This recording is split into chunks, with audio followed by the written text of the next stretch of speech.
When it comes to female rappers, most are known for their looks and then their music. Some are lyrically talented enough to be known for both, and some have neither. But in Oakland, California, a 27-year-old female rapper attempted to become known for something different: killing her ex-boyfriend. What's up, everybody? It's 1090 Jake. I'm rocking with y'all and y'all rocking with me, and for this video, we're gonna be looking into the tragic and tragically misrepresented case of TanDaGod. We here. I got Granny in the cut. Don't play with it. We outside, man. Y'all better come pull up. That's where the we at. Yeah. Hey, pop out. We gonna show you what you knocked out. On my mama, you get knocked out. She was an up-and-coming Oakland rapper, and she was killed over the weekend. Roses now lay on a throne at Glamour Beauty Supply. Video of the scene shows people ducking for cover. On July 13th, 2024, Tan appeared at the grand opening of a beauty store for a meet and greet. Days prior, she posted an Instagram letting her followers know she'd be there from 12 to 1 p.m. Video would emerge of what looked less like a grand opening and more like a block party, as masked men could be seen while music was playing. That's when 2 shots were fired, followed by a switch. And for those unfamiliar, a switch is the name for an auto sear used to convert semi-automatic Glock handguns into fully automatic machine guns. Witnesses would describe ducking for cover, hiding behind cars, and laying on the ground. Somebody like ducked and like hide behind the cars and stuff. And this guy with the hoodie just walks in through that gate and just started shooting. I hear some shots, right? So the shots I thought was just part of like the music, the performance, and then I heard like 3 really loud shots. Vincent, who works the donut shop next door, says people came into his shop for cover from the gunfire. He was targeting her only. I saw it, like he wasn't like shooting at like everybody. He was just shooting at her. I think the rapper was like screaming, I'm hit, and she was just laying on the ground until the medics came. She collapsed at the gate screaming, "I'm hit," and remained laying there until paramedics arrived, transporting her to the hospital. And it was at the hospital the 27-year-old woman was pronounced dead. A second gunshot victim would also make it to the hospital, but luckily survived. Immediately following the news of her death, interviews of her speaking on killing her ex would start to go viral. It was allegedly self-defense, and she'd claim she was on trial. Are we supposed to talk about this? Is this like a conversation we're supposed to be having? I'm pretty sure that means, if I break it down, that you smoked your ex, which means that he doesn't exist right now. Long as a bitch got legs, I stand on everything I said. I be smoking on my ex, that relationship is dead. I don't never feel the shade, but I see bitches got a shed. I ain't worried about my ex. I put that pussy on his head. That's the thing. that's the thing. Like, dead ass nigga, like, you're dead. Like, dead. That shit dead as fuck. Dead. Are we talking about like literally, or are we talking figuratively? I don't know what the hell's going on right now. You should have never played with me, because then I got to take it to the 3rd degree, you know? You've been sentenced to 7 years for smoking on your ex and having these bitches too turned up. I be smoking on my ex, and that's the pack that got me choking. With only her rap name released, a YouTube channel would assume her real name was Lalik Westbrook.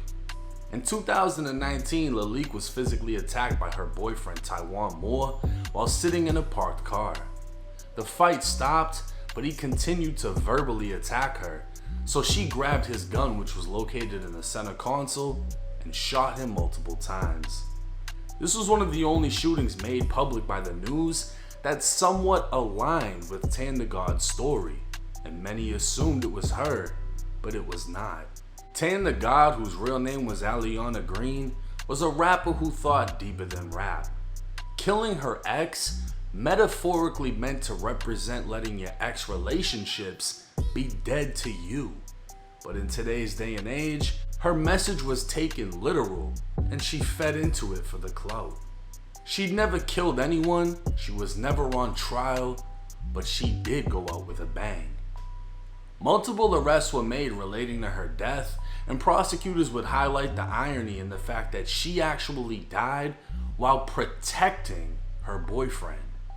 Oakland police state Tan was the one who actually opened fire on a group of men who drew guns on her and her boyfriend.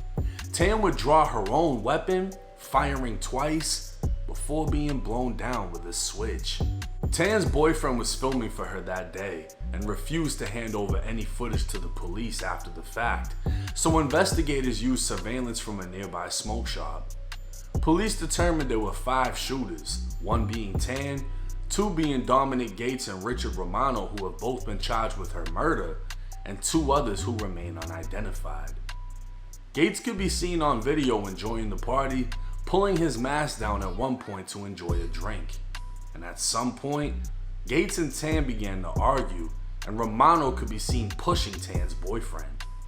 Gates and Romano would pull out guns, Tan would grab her gun from her purse, and as Gates aimed at her boyfriend, she opened fire. An investigator would explain in court how she went viral after her death for a fake story she used for clout. She never killed her ex, she never was charged with murder, and went viral only to be shit on by many believing she deserved her demise for dissing her dead ex.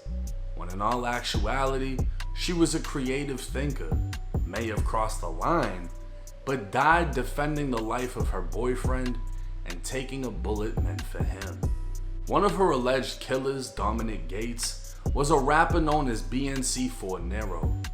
He'd also previously been convicted of pimping a 16 to 17-year-old girl and now faces murder, assault with a firearm, and shooting at a vehicle along with his co-defendant. The 2 unidentified shooters are still currently wanted. Now, in today's day and age with drill music, it's very common for people to diss the dead. And when this first came out, everyone assumed that's exactly what she was doing. And they came back together, as this is played out many a times in the world of drill. He dissed the dead, 24 hours later he gets killed. And it's like, okay, well, that makes sense. But in this case, you know, LA rappers, they got like a lot of conscious rap where it's deeper than what you're just hearing. You know what I mean? And for her, it was actually explained to me by her relative. It was all metaphoric for letting go of past relationships, deading it.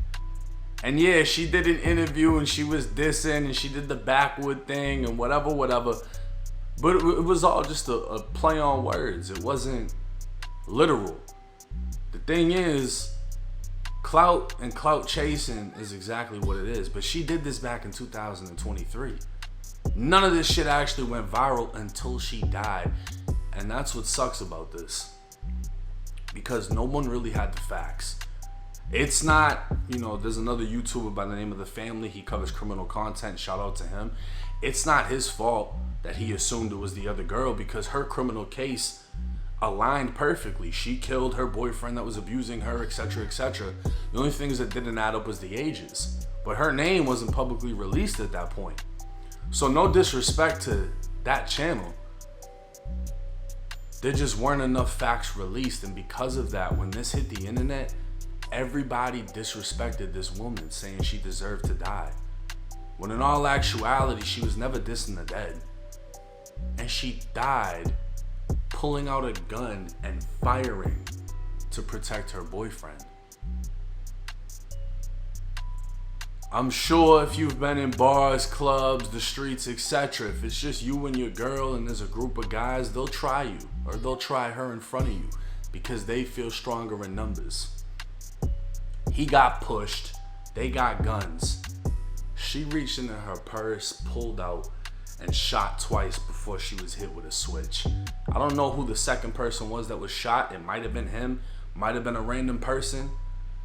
But what she did, a lot of men don't have the balls to do. I can say I respect what she did because they were the aggressors at that point. If the video is playing out how the prosecution is saying it is, they pushed him, they pulled out. In the state of Florida, she would have had the legal right to defend herself and stand her ground on behalf of herself and him. Unfortunately, she was killed in the process. So people have said whatever they want, but at the end of the day, you have to respect somebody that's willing to lay it all on the line for their spouse. Because the gun wasn't aimed at her, it was aimed at him.